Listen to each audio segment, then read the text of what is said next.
As everybody knows, I am pretty serious about living in this old house here.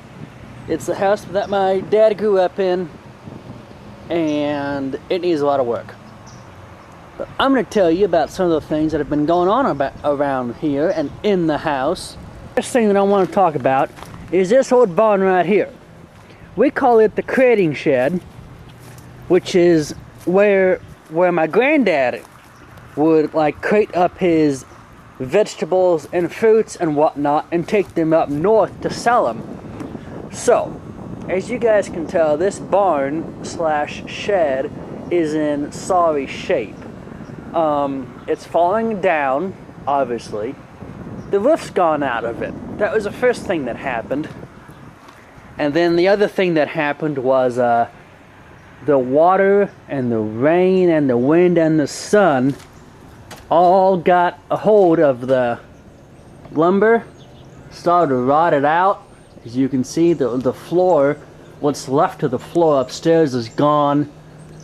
A couple months ago, this joist right here, this entire floor pan section was still up, and that wall hadn't caved in or anything like that.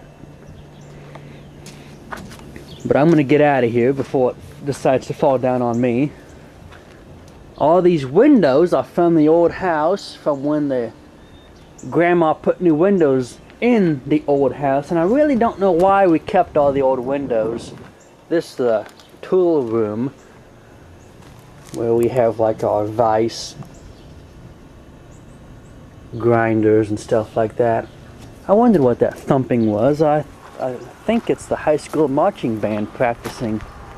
Got some cow units over there. The thing that I'd like to do, and I don't know if I'll be able to do this or not, is to actually tear that shed down with a bulldozer, a front end loader tractor, you know, something to finish knocking it down, and then come in and burn it. You know, disconnect the wiring going to the shed, move the electric fencer, get that weed cutter out of there, and then just burn that thing to the ground. And then I'd come in, clear all the trash away, you know, in a dumpster or something, a big old roll-off dumpster. And then I'd come in, pour some new fresh concrete, and I would make myself a garage that I could, you know, park a car in, pull the car in to work on it, do an oil change. You know, garage, the same dimensions as this shed right here. So, we're gonna go inside the house and talk about some stuff that's been going on in the house, what's been going on, who's been in it, stuff like that.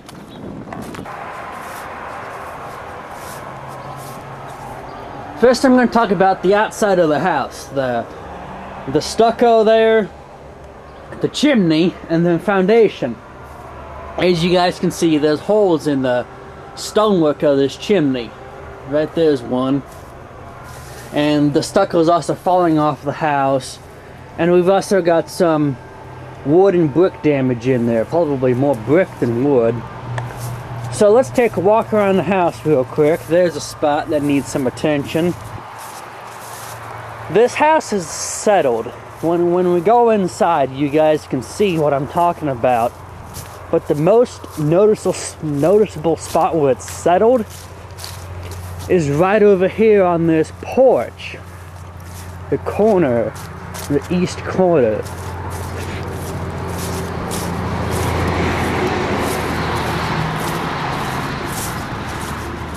I just saw one of our grain trucks go by. Anyway, look at that. This corner here is higher than that corner there, because the corner of this foundation piece right here is actually sunk in the ground. I'd say maybe a foot. And you can tell that it's caused that to be messed up. It's caused the stucco to crack.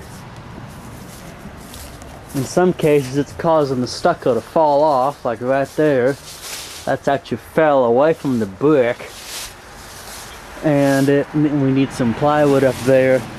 So when I do move into this old house, or at least start coming out here and doing stuff, I'm gonna be out here quite often, putting some money in here, doing a lot of projects. So that's enough rambling of me and the outside of this house. Let's go inside and take a look at what's been done. We're inside the house now. This is the main kitchen part, as I would call it. And it's been totally cleaned up. Counter's done. Dishes put away. I don't remember if there were any or not. Stuff taken off the shelves. Well, that clock's right twice a day. The living room here has been totally cleaned up. All the clothes gotten out of here. All the tabletops wiped and dusted off. Everything put into that corner. The stuff gotten off the shelf. The refrigerator had some nasty old food in it, and the food's been taken out. This is an old Whirlpool Imperial refrigerator. The freezer's been cleaned up. Still got some crap in the little bottom there. It looks like we found one projector and maybe another one. Those are going to be my dad's toys for a little bit. Over here behind the bathroom door, there's some small caliber, whatever. You know, you guys know what I'm trying to say. The rifles, I think they're probably 22s, and they're pretty old apparently, and kind of rusty. Yeah, this is a little 22. Little Plinken rifles, you know, for squirrels and whatnot, and 2 bows. In the bathroom here, not much has changed. I think they've shut the water off. Yeah, because it was on 2 weeks ago. This carpet needs to be taken up pretty bad. This bathtub needs to be cleaned out because of the rust in the water from the well. Let's go on up to the rest of the house. Before we do that, let's go out to this porch. It's got the sagging corner.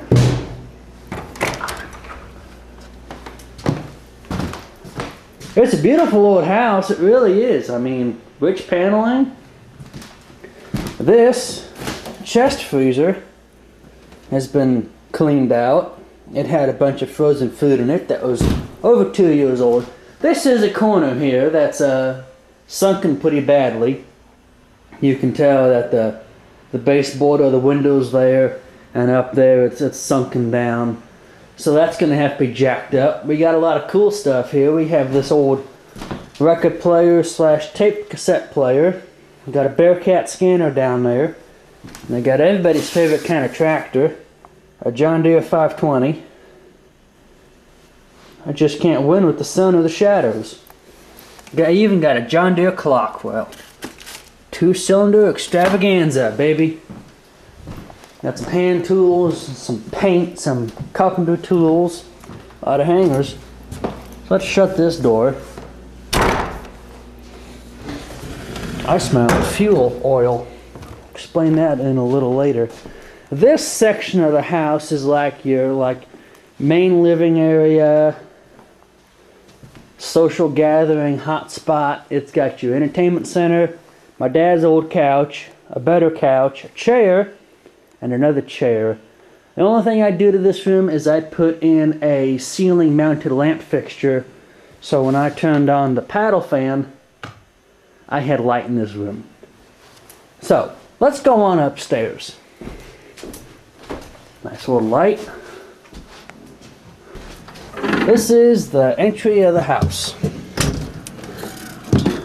You hitch your horse down there to the hitching rod, and there by the highway. You come up the steps in the hill, walk down the sidewalk, and come into the house.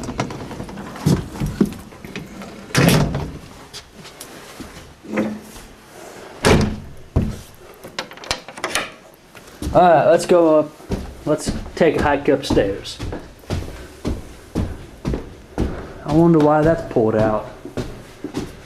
Anyway, this is the upstairs of the house. The master bedroom here has been completely cleaned. All the clothes taken out of the closet, I think. I'll do a look on that. Isn't that a handsome looking guy in the mirror there? Yes, it is. Oh, wow. Yeah, all the clothes taken out of the closet.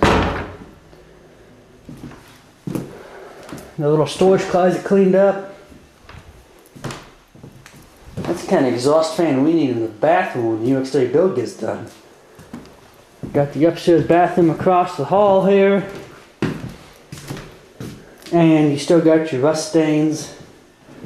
That was kind of hard to clean up. This room has been completely re-drywalled on the ceiling because all the old plaster's falling down. So my dad, a buddy of his that's real good with carpentry stuff, and myself, and maybe even the Furhead, did the drywall work in there one afternoon, one Sunday. And then we did the drywall work in here too. We had to do this wall. This wall still has yet to be done, I think. I don't think we're going to drywall it. We're just going to maybe drywall it. I'm not sure what's being done. But the ceiling's definitely been redone. I remember doing that because I was the one that got stuck chipping all the old junk off.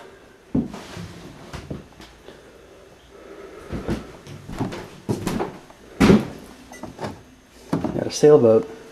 I'm going to sail away. A lot of cool old stuff in this house. But it needs a lot of work too. These are the new windows I was talking about. Anyway, that was the upstairs. I'm not going into the basement, but I will talk about the basement.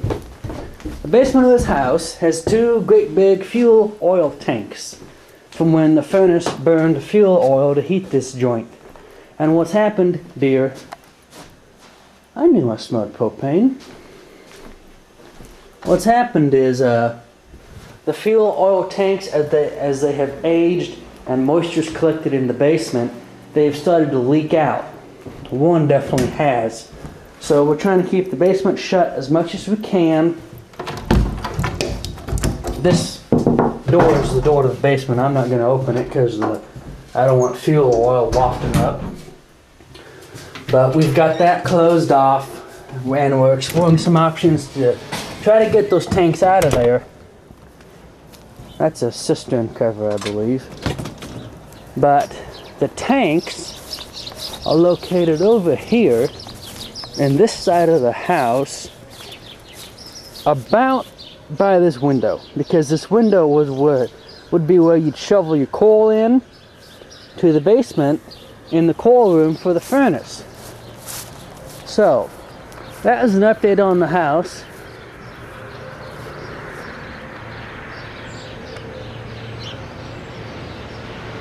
What's been done to it, who's been in it, my plans for the house, what work it needs, stuff like that.